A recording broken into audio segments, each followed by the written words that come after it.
and welcome to tonight's live chapter reading of Cursed Touch by AJ Renee, brought to you by Itsy Bitsy Book Bits. Chapter 1. With her head bent forward and her keys in her hand, Vanessa Rayne's short brown hair fell forward as she flitted to the only blue key on the ring. She grabbed the key between her thumb and forefinger as she approached her second-floor apartment. A small grunt sounded from nearby, and she rolled her eyes. Finn, her neighbor from the apartment beneath hers, must have left his window open again. She needed to remind him that no one wanted to hear him getting laid. He was a nice enough guy, but she was sick of hearing the grunts and moans of the men and women he slept with. Vanessa slipped the key into her lock as another grunt was followed by a closer hiss of pain. Her brows pinched together, and she peered over her shoulder to the stairs leading to her floor. Alarm filled her at the sight of her other neighbor, Tyler, climbing the final stairs to their landing. His face was pale, the muscles of his jaw clenched tight. "Tyler?" Vanessa called as she removed her key from the still locked door. His head turned at the sound of his name, and a knot of worry filled her empty stomach. Tyler's normally bright blue eyes were a dull gray.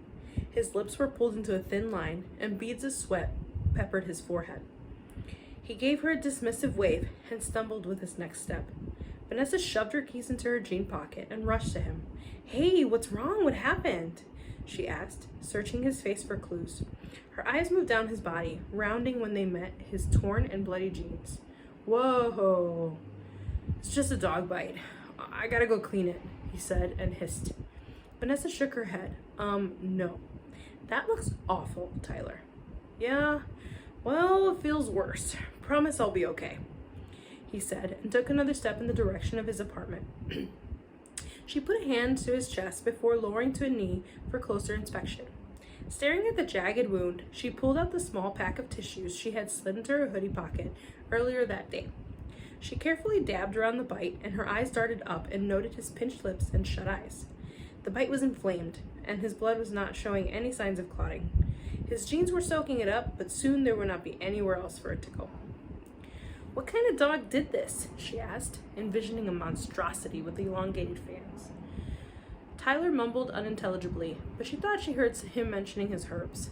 Looking from his face at the bite, she knew there was no homeopathic remedy available to help the festering wound. Vanessa pushed to her feet, then tucked herself under his arm to bear some of his weight. "Come on, let's get you to a doctor." "No. Arguing with me won't do you any good, so just save your energy and help me get you to the car," she said, cutting off his protests. Her gaze shifted between Finn's door and the next step as she neared the bottom of the staircase.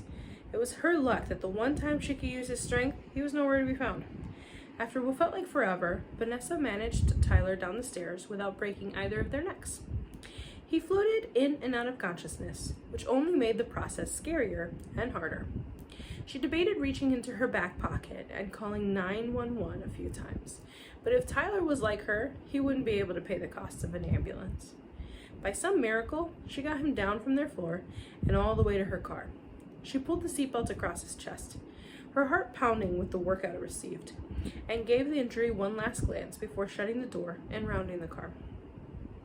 Along the drive, she reached across and pressed 2 fingers to his throat, relieved to feel his faint pulse. She did not know what had attacked him, but she was pretty sure it was not a dog. Shifting her eyes from the road to his mouth, she noted there was no foamy saliva, but his lips looked rather dry.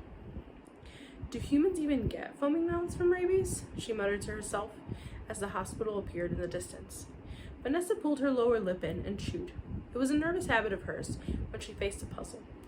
As of lately, she did it daily. Things in town had become rather strange in the last year, but anytime she brought it up, no one else had noticed the same things. One night, she had peered out her window and saw a few rather large dogs strolling down the street on the sidewalk. Another time, she returned to her shop with new plants to replace her dead mums, but found them as vibrant as the day she had planted them. The list of strange happenings went on and left her with only one conclusion: magic was real. Her eyes darted towards Tyler. When he moaned in pain, maybe werewolves. Vanessa turned into the hospital and drove up to the emergency room doors. She set the car into park as movement drew her eye. Tyler's leg twitched, and then his hips, torso, one arm, and then the next. Panic filled her at the unnatural jerky spasms racking Tyler. Unsure what to do, she shut off her car and ran inside. "Help! Somebody help me!" she yelled into the lobby, alarming the people at the desk and a few sitting on hard chairs against the wall. A man standing at the side of the desk came rushing toward her before she even finished her cry for help. "What's wrong?" he asked, his deep voice sending a tingle down her skin. His hand brushed her as he moved past, and an electric spark snapped her out of her panic. Her eyes held for a strange moment before she raised a finger at her car, parked only 20 feet away. "Tyler." The man nodded and ran out ahead of her. He wore black slacks that did everything to accentuate the round muscles of his ass and cover his long legs. Her body tingled once again, her nipples puckering with arousal. "What the hell, Vanessa?" she muttered before joining him as he knelt beside Tyler. He looked at the dog bite and the small pool of blood forming on a plastic floor mat. His jaw clenched at the sight. Pulling out a pen light, he examined Tyler's eyes before pressing 2 fingers against his neck. Vanessa watched with worry over her friend and intrigue over the stranger, whom she assumed was a doctor. Before she could think anything further, he stood as a woman pushed a hospital bed out to them. Vanessa stepped back and watched them heave Tyler onto it. He stabilized Tyler's leg, his fingers probing the skin around the wound. "What happened to him?" the doctor asked, his intelligent brown eyes captivating her. Vanessa mentally shook herself, demanding she focus on Tyler and not the attractive man.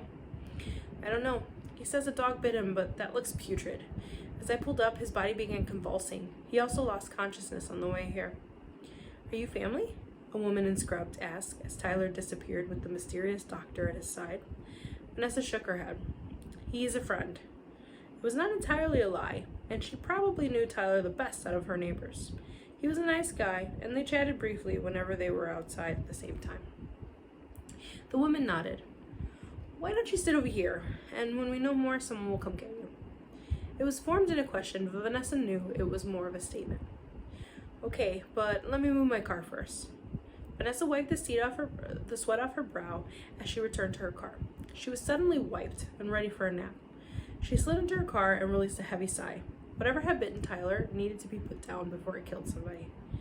She rounded the hospital until she found a dumpster. After pulling up closely, she put the car in park and moved around to the passenger side, carefully so as not to touch the blood. She removed the mat and tossed it into the large bin. "At least he didn't get any on the carpet," she muttered and shut the door. Chapter 2. Dr. Nolan will have you all patched up in no time. "It's a really good thing your girlfriend brought you in," Carter told the man as he gripped the end of the bed, hoping he looked casual. "Girlfriend?" Tyler asked, his brows pinched together. An image of the short-haired brunette who had stolen the breath right from Carter's lungs came to mind. "The woman who brought you in." "Oh," Tyler said with understanding as he leaned forward to inspect the pipe. His eyes narrowed before meeting Carter's with question. Neither spoke, but Carter was sure the man suspected something had happened outside the scope of standard medicine. Before Tyler could ask, Carter gave him a curt nod and slipped out of the triage room. He cannot risk anyone learning his gift. He hurried down the hall to the bathroom and locked himself inside. Leaning against the door, he shut his eyes and his head swam. Tyler had been on the verge of dying when he arrived. Carter had begun healing him outside, magic he could do in front of distracted patients. But once he'd gotten inside, he helped the man a little further along. It seemed it would take him an extra second to gather his energy after using so much magic. The woman floated into his thoughts, and he recalled the way his body had vibrated at her nearness. It was the strangest reaction he'd ever experienced to a woman. When he cupped her shoulder to get her attention, the zing that had shot through his fingers surprised him. She lit his body on fire, stirring his dick like no one ever had. "She's here with her boyfriend, you dimwit," he said, and pushed off the wall. Carter splashed cold water on his face and patted it dry with paper towels. "It's a good thing you're done for the day." He was only at the hospital as a favor to a colleague who had asked him to consult on a particular patient. Carter's years of emergency room care were behind him after specializing in pulmonology. At least he thought they were, before he learned his family were witches and came from a long line of magic users. Growing up, he believed something was wrong with him. He even considered he was a superhero of sorts in his younger years. Whenever he'd gotten injured, he healed much faster than his peers. In time, he secretly mastered the art of healing others. It was what drew him to his profession. He had managed to keep his gift a secret until last year when everything turned upside down. His sister turned 21, unleashing her bound powers and attracting the attention of things that went bump in the night. He now walked around with the knowledge that werewolves, demons, witches, and God only knew what else actually existed. The world of magic contradicted his medical education, but so did his life-saving gift. Carter checked in with the desk again before waving them goodbye. A quick scan of the lobby left him deflated when he did not see the woman. She was probably in the back by now, sitting with her boyfriend while he was treated. Treated for a dog bite. He thought on all his knowledge of dog bites and treating them, but nothing matched what he had seen today. A little voice in the back of his head warned him it was supernatural, but he refused to jump to that conclusion every time he heard of a strange case. Sliding behind the steering wheel, he rolled his head back and forth and sighed. Carter had been healing people for as long as he could remember, both with medical advances and his magical ones. He had thought on the last year, and the patients he knew for a fact were not human. His brows narrowed. Facts were facts. As he sat in his car, with beads of sweat forming along his back, he realized one key fact. Human injuries, no matter how severe, did not tire or affect him, but his injuries caused by magical beings sure did. Carter pressed the brake and pushed the start button on his Audi A6. He backed up carefully, all the while analyzing the image of the bite and Tyler's symptoms. As he approached the streetlight that would take him home, he maneuvered the car to the left turn lane, but then checked his rearview mirror and turned the wheel to the right. There was still so much he needed to learn about their world. He knew if he went home, he would not be able to relax. Ryan, his brother-in-law, Serena, his future sister-in-law, and Peter, the Lumberpack Alpha, were the only experts he knew on these matters. Since Ryan was busy with Brady and Gia, his daughters, and Carter had not spent much time with Peter, he pointed his car in the direction of Serena's shop, Sage Beginnings. He'd driven past her shop a few times, but had never gone inside. When he pulled open the door, a bell announced his arrival. "Be with you in a second. Feel free to look around." Serena's voice floated from somewhere in the back. Carter stood in front of the door and allowed his gaze to move over the tables and bookshelves filled with crystals, books, incense, herbs, and God only knew what else. The store itself had a distinct smell, one he could not put his finger on, but instantly reminded him of his childhood. He stepped between tables and moved to a bookshelf nearly overflowing with books. A book on Wiccan healing caught his eye, so he reached for it. "Carter?" Serena called, and he dropped his hand to his side. Turning on his heel, he smiled. "Hi, Serena," he said, and placed a kiss on her cheek. "Hi," she said, and cocked her head to the side. "What are you doing here? I mean, you've never come here before." He raised an eyebrow. "Sorry, did I come at a bad time?" he asked, and peered around the empty shop. "No, I'm sorry. I'm just a little surprised is all." She waved toward the black curtain. "Come on, I'll make us some tea," she said, and waved a finger in the air. The sound of a lock reached his ears. "Did you just lock the door?" "Mm-hmm." "Won't that be bad for business?" he wondered aloud as they moved through the back room with a few boxes of what he expected were more supplies. Serena looked over her shoulder at him and chuckled. "And how many shops like mine have you seen around town?" Carter thought on it and shook his head. "None." Her shoulder raised. "Technically, there are 2 more, but they don't supply the things I do, and everyone knows I take care of them. If someone really needs something, they can call." He followed her up the stairs at the back in silence, accustomed to conversation with Serena. She was perfect for his little brother, enough sass and intelligence to keep him on his toes, or off them. Carter gave himself a mental shake, not wanting to consider the latter. "Is this your old apartment?" he asked when he reached the top. A couch faced a large window to his right, and a door led to a kitchen to his left. "It is," she called from the kitchen. "I've sublet the bedroom to one of my witches, and Ethan and I brought furniture to fit the new house."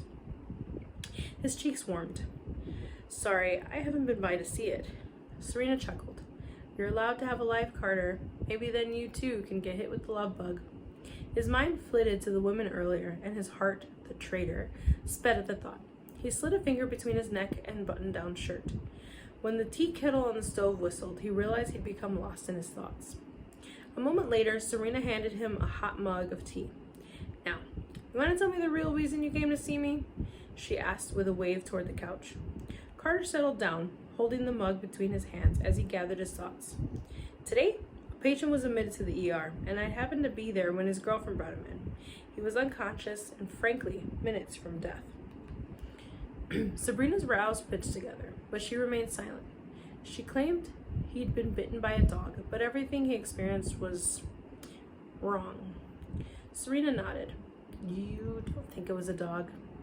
Carter shook his head and sighed. The bite mark was larger than a normal dog, but it did seem to be the same. But Serena, dog bites don't turn septic that quickly. You think it was a werewolf? He shook his head. I don't know what it was. What I do know is when I heal human injuries, my recovery is minimal, if at all. No matter the severity. Healing magical injuries hits me hard. Claudia knocked me out for a week. After healing the woman we saved at the Sylvia compound, I was out for nearly a week and a half, and that was after learning how to control it better. And how do you feel right now? Carter shut his eyes and took note of his body. Right after? I felt weak and had to maintain composure as best I could so no one would notice, but my head swam profusely. Now I feel like I could take a long nap, and even then I'd still feel fatigued. Like I said, he was on death's doorstep. If I'd healed him all the way, I wouldn't have been in any condition to drive. Serena nodded. Drink your tea. It'll restore your energy. He looked down at the liquid and took a tentative sip. A bitter flavor burst on his tongue, followed by a nutty taste he could not identify. Carter, now that you're healing more often and have determined a difference with heals, you're going to have to take better care of yourself. I'll send you home with more of this maca tea. Its properties will help give you the energy you need. Thanks, Serena. As far as the bite, sounds like a lichen bite. Once their saliva mixes with the tissues in our body, it's deadly. Your patient was really lucky you were there to heal him. Thank you.